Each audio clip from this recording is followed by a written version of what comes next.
back when I was in college, I was in the University of Texas, and my roommates, who included another girl and two guys, all decided to drive to Boulder, Colorado for spring break. To maximize our time, we decided to take shifts and drove all the way through, rather than stopping for overnight stays along the way. It was roughly set to be an 18-hour trip, so I'm driving my shift when we reached the Texas Panhandle in the early morning. We're out in the middle of nowhere, and I've not seen a single car in either direction for ages. Then we noticed headlights behind us. The car came upon us quickly and followed behind for some time. Oddly, it would get real close to us, then back off real far, and then ramp up to get close again. This pattern continued for several miles. We were all in the car nervously joking about it being a potential difference situation set in the Texas flatland. Suddenly, the headlights are joined by red and blue police lights. It was so dark out that we hadn't even seen the light bar on the hood and hadn't realised we were being followed by a cop. I checked my speedometer and I'm not speeding, so we're all wondering why we were getting pulled over in the first place. But I go ahead and pull over to the shoulder. Up comes the cop wearing a cowboy hat and knocks on my window. He shines his light into the car and looks at us. He then proceeds to ask me to get out of the car. I hesitated at first, but there are 3 other people in the car with me, so I'm not feeling particularly unsafe. I grab my wallet, get out and stand against the driver's side door. The cop looks at my license and insurance, tells me that he's going to do a sobriety test. I'm thinking, what the F? But I know that I had nothing to drink, so I say okay. The way the cop directed me for the walking in a straight line test had me ending my walk right by his car. When I finished, he reached over to open his passenger side door and told me to get in. I say, what? Why? And the cop tells me to sit in the car while I look up your license. Now I had heard how doors on the back of a cop car open only from the outside. So I know if I get in this car and he closes the door, I won't be able to get back out.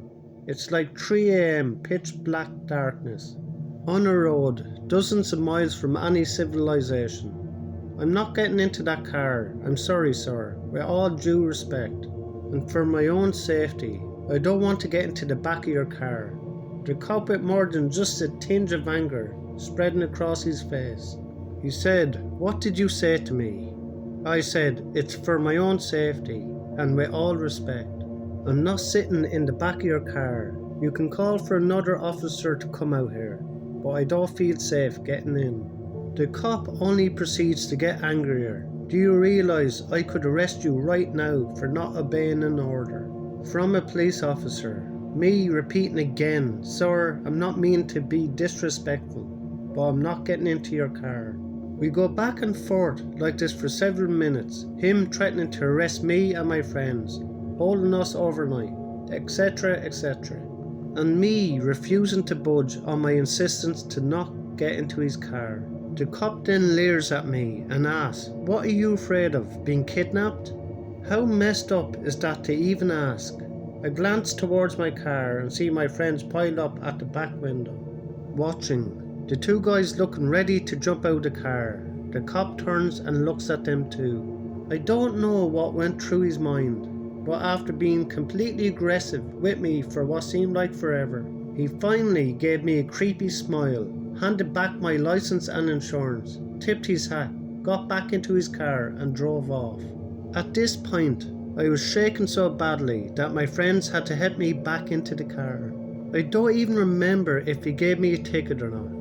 I was glad that I maintained my composure and had not cried in front of this asshole. But I totally broke down once I got into the backseat. To this day I think about that asshole deciding to terrorise a young college female at 3 AM in the middle of rural Texas, and often wonder what would have happened if I had not stood my ground and instead gotten into that damn cop car.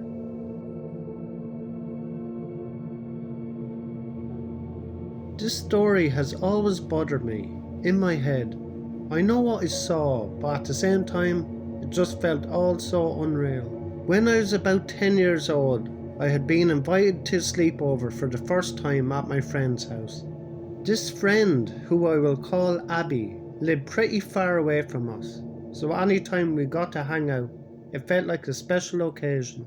I had just started becoming brave enough to sleep away from my parents, and because she is one of my oldest friends, Abby's house was going to be one of those trial run sleepovers. A little about Abby's family. She's the youngest of 4 kids. Her oldest brother, who was about 10 years older than us, had pretty severe autism and continues to live full-time with Abby's parents. He was always a bit of a wild card, and me as a 10-year-old girl always felt just a little anxious around him. Anyway, there are 3 of us girls at the slumber party. We decided to sleep on the main floor of her house so that we could stay up late watching movies and would eventually lull us to sleep. I had chosen the couch that was perpendicular to the wall of windows looking out at Abby's deck and backyard. The other girls had sat up on the floor on a mattress together. We threw in a DVD and we all quickly fell asleep. Away from home has never been easy for me.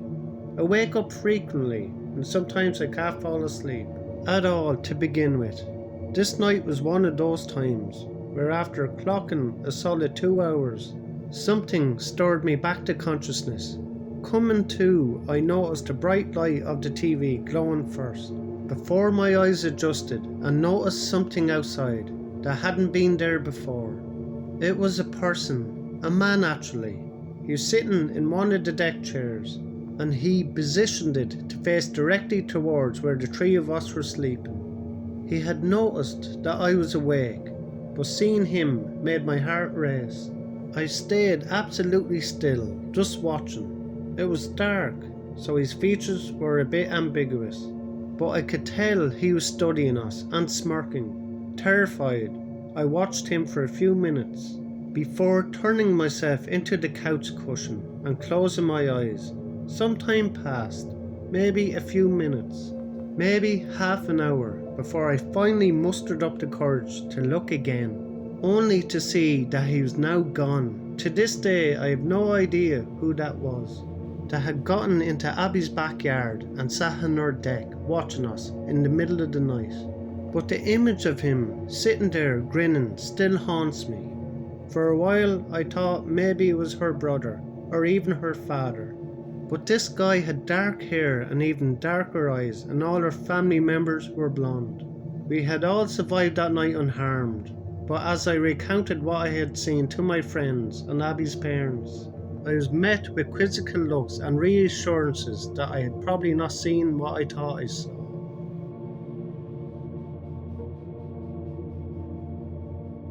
Back when I was 19, I used to tutor my 11-year-old neighbour for about a year in various school subjects. She was being raised by her bedridden aunt, who happened to ask me if I was able to tutor her niece, who was struggling academically at the time.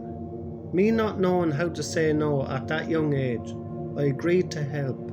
After helping the young lady and giving her many tips on how to study and improve her grades, we saw no need to continue the tutoring. Fast forward 2 years later, I had just given birth to my daughter 6 months prior.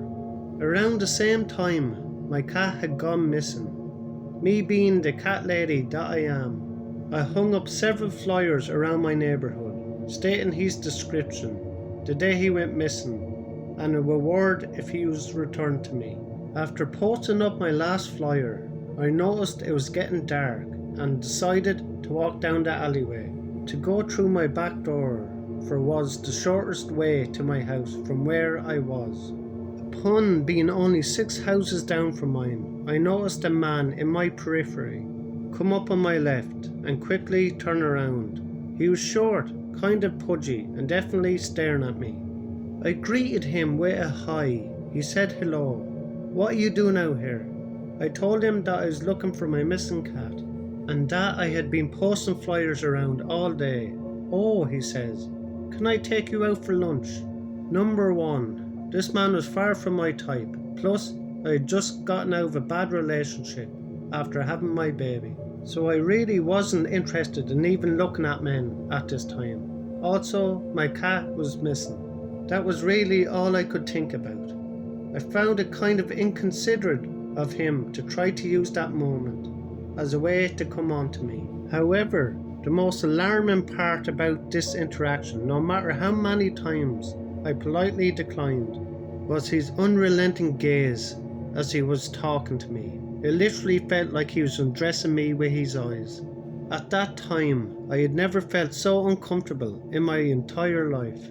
I'd never even felt a man look at me that way before. The sky was growing even darker with each passing moment. I almost felt like he might try to snatch me. I was terrified, and just when I thought things might have taken a turn for the worst, I heard my mother shout my name out the back window. I immediately yelled back and replied, and sprinted back to the house. I told her about the encounter that I just had. She was absolutely livid. The last thing she said about that situation was stay away from that man. Something doesn't seem right with him. That was something that she definitely didn't have to tell me, because the first few seconds of that encounter told me everything I needed to know. From that point on, I took heed to my mother's words and my own gut feelings. But unfortunately, I wasn't the only person that this man attempted to prey upon. Remember my 11-year-old neighbour being as though her aunt was bedridden, and I previously stated her only way of getting to school was by catching a ride with one of her aunt's friends. The person typically tasked with taking the girl to school wasn't able to one day, so the aunt had to ask this creepy dude, who was apparently another friend of the family. Little did her aunt know this creep wouldn't even take her niece to school. Instead, he took her to his house, where he essayed her repeatedly for the entire day that she was supposed to be in school. After hearing this story, I was completely shaken, and honestly, looking back on all of this, I can't help but think of what could have happened to me had my mother not hollered my name out the window when she did. While I personally never saw that man again, the image of him and his gaze are burned into my memory forever, and my heart still aches to this day for my little neighbour. Thanks a million to everyone who likes, subscribe and comment on my videos. I really appreciate it. If you enjoyed these 3 stories, you will enjoy the stories in the box above. Thank you.